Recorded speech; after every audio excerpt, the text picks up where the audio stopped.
She was the sole survivor of the crash. She climbed to the mountaintop searching for cell phone signal. She saw no hope of survival.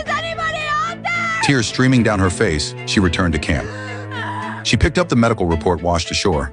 She was pregnant. Lifting her gaze, she fixed her eyes on the wreckage at the lake's bottom. She had to survive. Using driftwood to conserve energy, she drifted toward the lake's center, dove underwater, and searched the cabin for survival supplies. Before her strength failed, she grabbed 3 packages and surfaced. But as she emerged, a brown bear was devouring her last food on the shore. She pounded the water, shouting to scare it away. The bear merely left a pile of dung and sauntered away.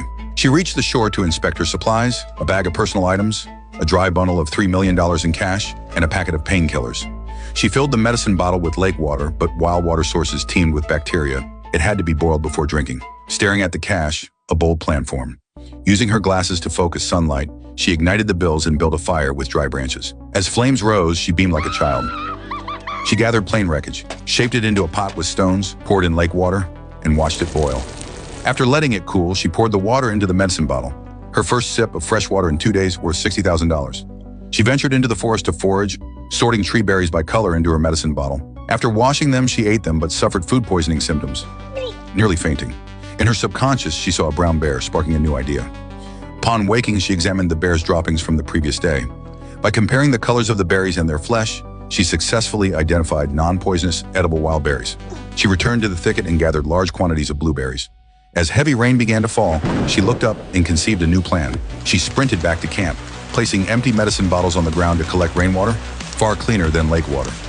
She waited until darkness fell, gathering fresh water before heading toward the mountaintop once more. This time her gaze was more determined as she searched the night for a distant light source. After confirming it lay to the east, she began packing supplies at dawn, gathering the medical report. For her child, she had to escape this Canadian wilderness. After 3 days trekking through the jungle, she heard an airplane overhead. Using a mirror to reflect light as a distress signal, she stumbled and fell into a cave, her leg pinned beneath a fallen boulder. She picked up stones and pounded relentlessly for an hour until she finally cracked the boulder open and crawled free. Dragging her injured leg, she trudged on for another 3 days until a river blocked her path.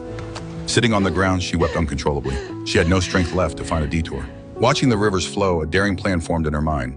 Grasping a piece of driftwood, she plunged into the river, entrusting her life to God. The swift current swept her downstream. The log broke free, and she lost consciousness. She drifted for an unknown duration until 2 forest rangers spotted her and pulled her ashore. She had made it.